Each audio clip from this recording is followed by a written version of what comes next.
Hi, this is Victoria English, top coach with Project 90. I'm going to start you off with a hard truth. Alcohol is stealing your ability to live in an abundance mindset. We're going to talk about what that means. But first, I want to remind you, 2022, we still have the free stuff for you.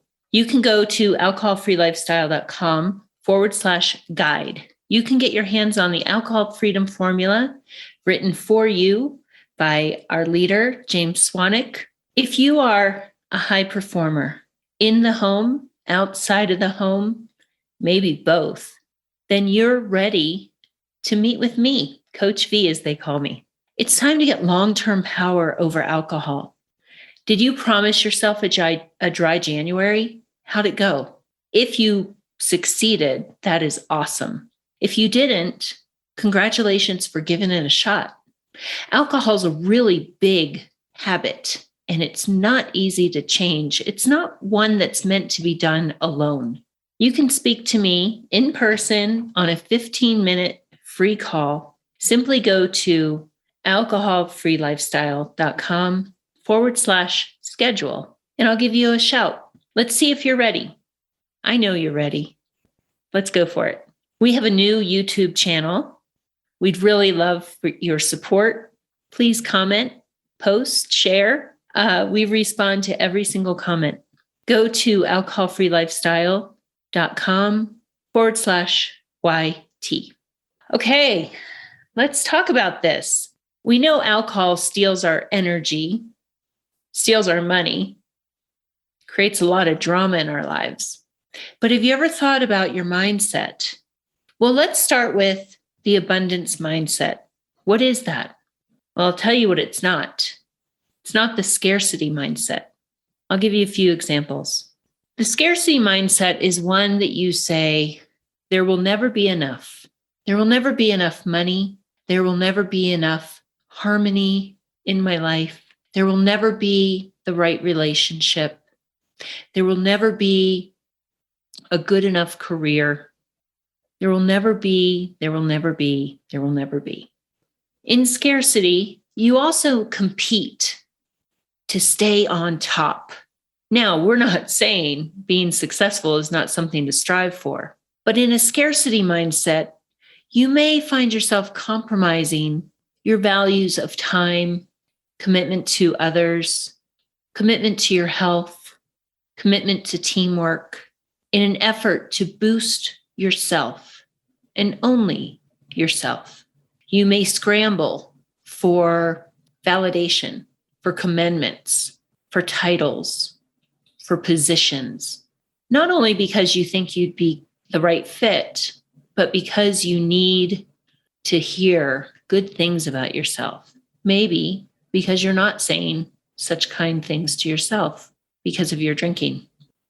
A scarcity mindset fears change.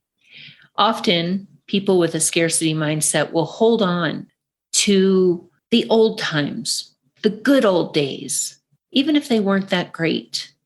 They'll hang on to relationships they know are no longer serving them. They may push themselves physically to engage in activities which no longer suit their bodies and remind themselves of how good they used to be, even if they're hurting. A scarcity mindset won't share knowledge with others.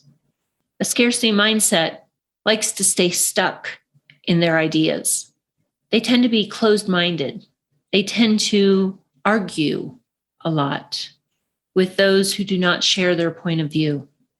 They don't like to collaborate when they discover knowledge. They want to hold on to it for themselves in an effort, again, to boost themselves up above others.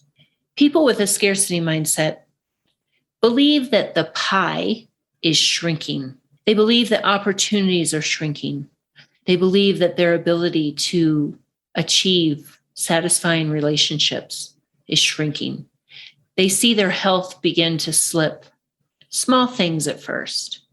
Maybe a couple of elevated blood levels, cholesterol, triglycerides, body fat, blood pressure. And they say, well, that's just how it is. I guess I'm getting older. It's just how it is. And they limit themselves and believe that their health will inevitably deteriorate. Maybe their cognitive skills are slipping a little bit. They misplace things. They're in some chaos. And they just attribute it to getting older instead of challenging themselves in new ways. A scarcity mindset will think small and avoid risk. I'll use relationships as an example. If someone with a scarcity mindset is in a relationship that they know is not serving them, they might stay because they think, I'll never find anything better. I'd rather be unhappy than be alone. Nobody else will ever love me. I'd better just settle for what I've got. Or what about in their career? If they do go for that next big thing, are they doing it simply to enrich their lives? Or do they look at it as a way of saving their lives because then they matter? Then the alcohol won't be such a big deal because they can say, look what I did. Same goes for health. Like I said about the pie shrinking, they may not be willing to try something new. They may not be willing to take up that new hobby or interest. They may not be willing to branch out and make some new friends. They may think this is good as it gets, and I better just be happy with it. And the worst part of the scarcity mindset is when it comes to alcohol. They may say, this is just how I am. I'm too old to make a change. I can make up for this in other areas of my life if I just push harder. And they live in that limiting scarcity mindset. And guess what? That's exactly what alcohol wants. Alcohol wants you to live in a scarcity mindset because the more of a void you have in your life, in whatever area, the more opportunity alcohol has to pour into it. The more emptiness you feel, the emptier that bottle becomes. And as you've heard me talk about before, alcohol is a depressant. And so if you have those voids, that emptiness in your life, and you're pouring a depressant into it, what are the odds you are going to naturally move into an abundance mindset? Let's talk about that abundance mindset. I'm going to contrast it with what I just talked about with scarcity. Tell me how it sounds to possibly be able to live in this mindset, which I will describe. Instead of there will never be enough, how about trying this on for size? There will always be more. I'll tell you something. When I was drinking, I definitely had that scarcity mindset. I lived small. I lived in fear that my kids wouldn't love me enough, that I would never find a healthy, non-toxic, productive, joyful relationship. I assumed that my physical fitness had peaked and that as a woman in her 40s, I was just going to have to deal with some of the changes coming my way. I was in perimenopause, experiencing sweats and anxiety, mood swings, sleeplessness.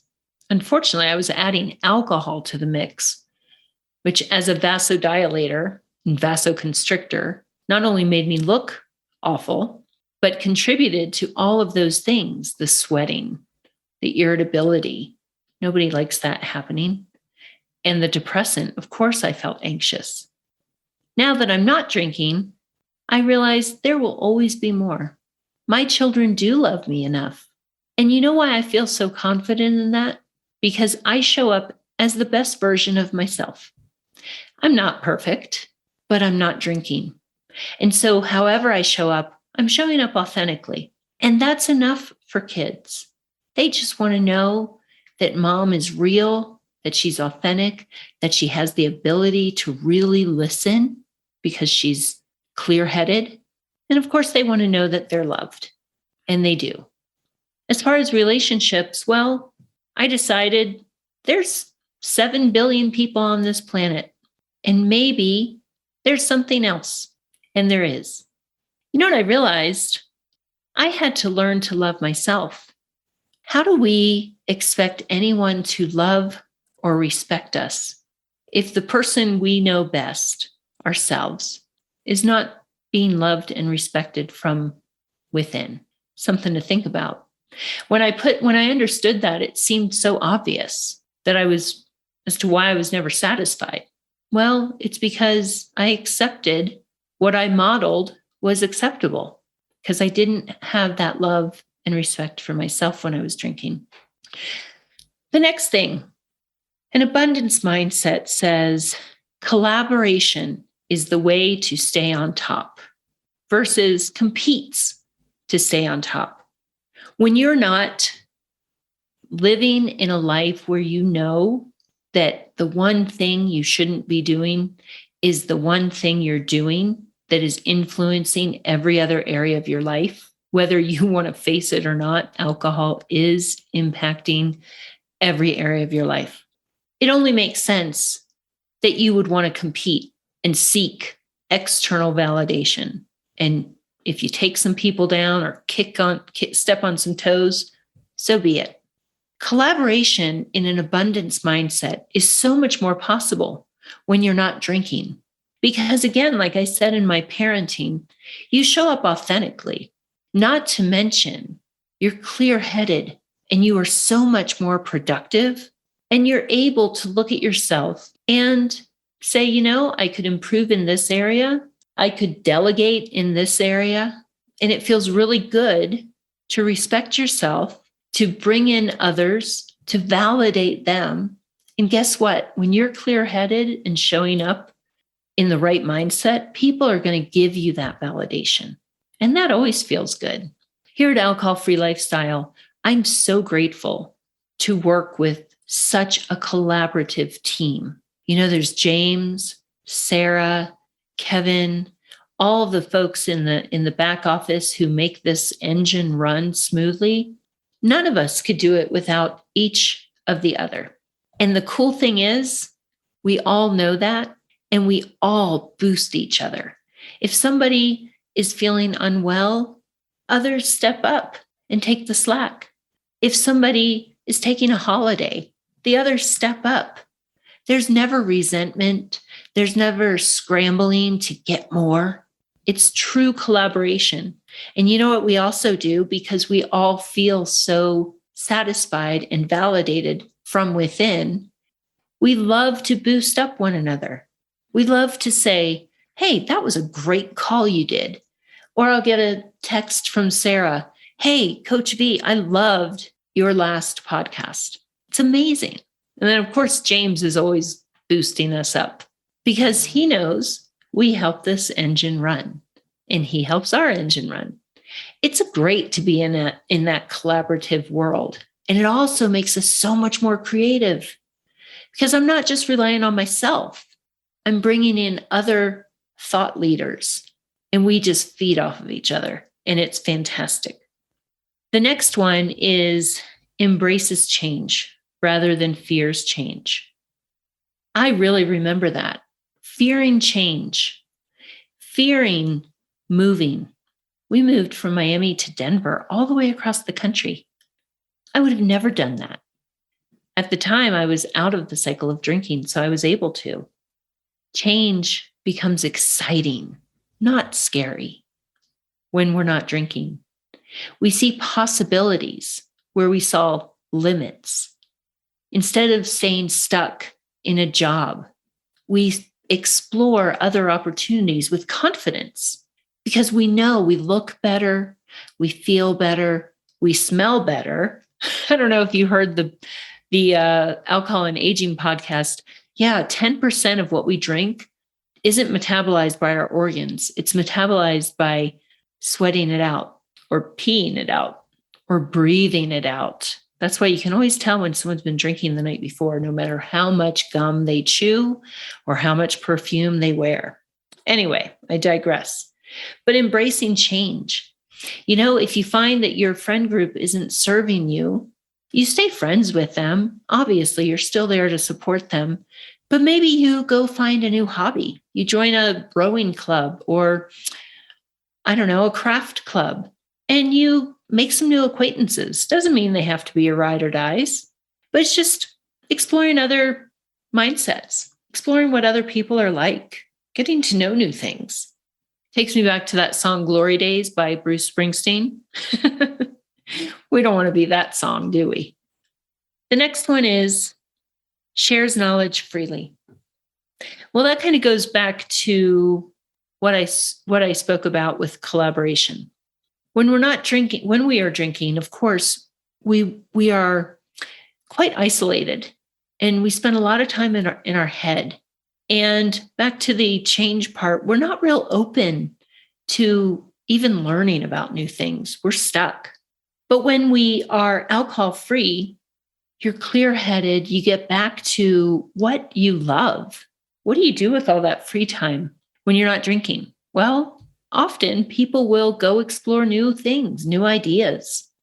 And as you do that, and you're in a growth mindset, you want to share that with people around you. I love to read up on alcohol misuse and read studies and things like that. And guess what? I share them with people who care about this stuff. I share them with the other coaches. We're always swapping articles. I'm always collaborating with other thought leaders. If I have a challenging issue with a member, I'll throw it out there because everyone around me shares their knowledge. If I have a health question, I collaborate with a friend of mine who's a trainer, and I'll say, I'm a little rusty in this area, so I haven't done weightlifting in forever. But since I'm cancer-free and really trying to focus on my strength, I collaborate with this friend, and I'll say, hey, what do you think about this? And they'll give me a plan. Are we doing that when we're drinking? Do we really want to be part of a community? Are we? Or are we isolated, stuck in our heads? Let's go to the pie. Boy, do I remember how I believed the pie was getting smaller. Now, being alcohol-free for a long time, I see that the pie has not only gotten bigger, but it's only beginning. I see unlimited opportunity. You all know I had cancer, and I've certainly had moments where I wonder, have I peaked? Have I peaked in my life? In fact, I was kind of discouraged with my Peloton after cancer because I wasn't hitting the PRs, the personal records that I hit before I had cancer. Well, my mind knew that made sense because I was knocked out physically for a long time. I have some scarring in one of my lungs from the radiation. And I'm 51, so there have been some changes. But I had a mindset shift because I got a little stuck on that. And I had compassion for myself, but I was still ticked. So I had a reframe. I had a mindset shift. I said, you know what? Yes, that old version of me was stronger on the bike. That old version of me was also stuck in some very toxic cycles in life. And the biggest one, of course, was my drinking. So I reflected on that version of myself and how small her pie was. I used exercise as a way to validate myself, to give myself a sense of self-worth. I used my looks as a way to seek validation, that I was still pretty enough. My body was still good enough. And look at those PRs. But in reality, the pie was small. And it didn't matter how many PRs I got or how good I looked. It was small because I was stuck. So the mindset shift is the pie is getting bigger because guess what I did? I looked at the version of myself that I am today. I'm cancer-free and I'm alcohol-free. My mind is free. My body is free from those toxins I was pouring into it. And so I erased my old PRs. I erased them. I said, no, I'm going to focus on where I am now and where I'm going.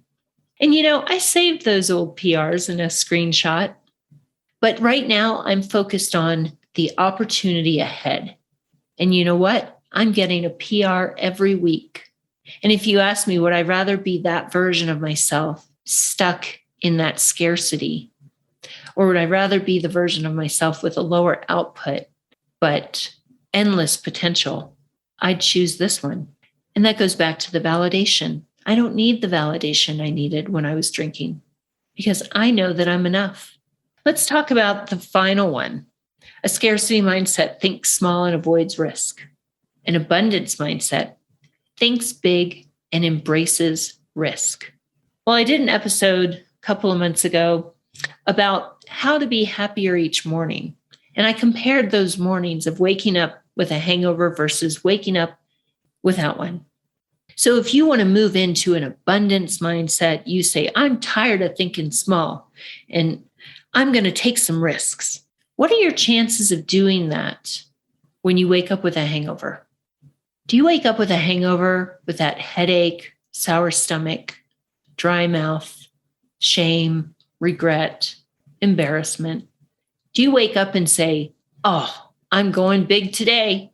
I'm tackling the world today. Here I go. I doubt it.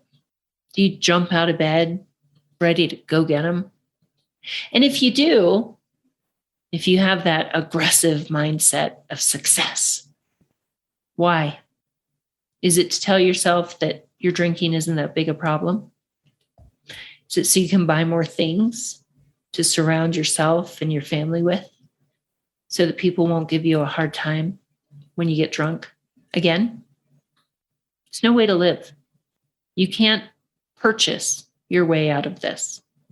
You can't purchase your way into an abundance mindset.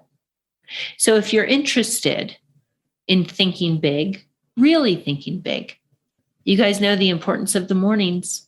Take back your mornings. Wake up clear-headed. Wake up without shame over what you said or did. And how do you get there? You take a break from the booze. If you can think of anything else that's going to guarantee that for you, go do that. But in my experience, personally and professionally, coaching hundreds and hundreds of people, I'm going to bank on the alcohol thing, taking a break from it. I mean, really, you guys, get honest with yourself here. Has what I've said resonated? What's the common denominator of change here? Giving up the alcohol. How else do you move from scarcity to abundance, true abundance? If you have a formula, please let me know. I'm still not going back to drinking, but I am curious if something else works for you. And if it hasn't, I'm going to be straight with you. It's February of 2022. If you've been listening to my podcast, if you've been listening to James, Sarah, and me since 2021, I want to ask you, why are you wasting your time? What has stopped you from booking a call with me? Move past whatever it is. Push against that resistance that keeps popping up in your head. If you could be moderating, you would be by now. If you could do it yourself, you would be by now. If you're not, teamwork makes the dream work. We can help.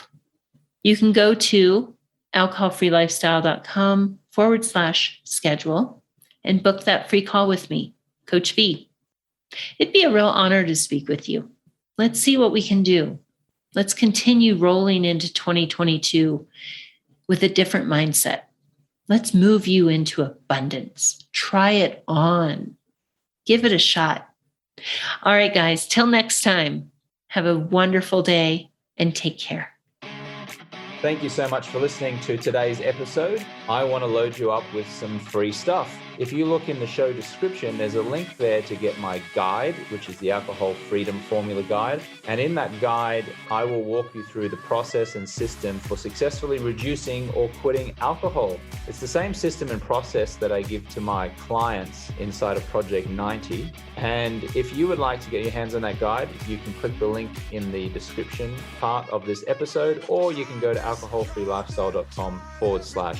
guide. Likewise, if you would like to be considered for Project 90 to join our community and get some accountability, some coaching, and have fun, achieve some goals over at least 90 days with our help and support, then you're invited to schedule a complimentary coaching call with one of my coaches. You can do that by clicking the link in the show description or going to alcoholfreelifestyle.com/schedule. Now, Project 90 is for over 30s only, and it's really for people who are ready to get long-term power over alcohol. You don't have to quit forever, but you will have to quit for at least 90 days with our support. Just a reminder, 95% of my content is free and plastered all over the internet. If you just Google James Swanwick and the word alcohol, you'll find that. For those of you who want additional support, if you want coaching, fun, accountability, if you realize that you can't do this on your own or you just plain don't want to, then I invite you to schedule that call and we can talk about if Project 90 is for you. If you would like to take some of my supplements, swanvitality.com is the website. I'll put a link in the show notes as well. I have a liver support product called Loving Liver, which I designed and specially formulated to help remove toxins from your liver after years of alcohol consumption. Again, there's a link in the show description. We've also got a green powder there, which turns into a green juice filled with amazing ingredients to support you and give you energy throughout the day. And there's also a magnesium product, which I take every night to help me prepare for sleep and to sleep through the night. So there's a few options there. Lastly, if this episode or the show in general has helped you or supported you in any way, I would so appreciate it if you would write a review. It really does help the show climb the rankings and expose the show to people who don't yet know about us. So if this show has benefited you in any way and you feel compelled to pay it forward, just writing a short little review, hopefully a nice one, will be so appreciated and I will thank you immensely. Lastly, if you'd like to talk to me about anything at all, feel free to send me an email at james@alcoholfreelifestyle.com. I do read and respond to every email. And you can also follow me on Instagram at James Swanwick. Send me a message there. And I look forward to connecting with you soon. Catch you on the next one.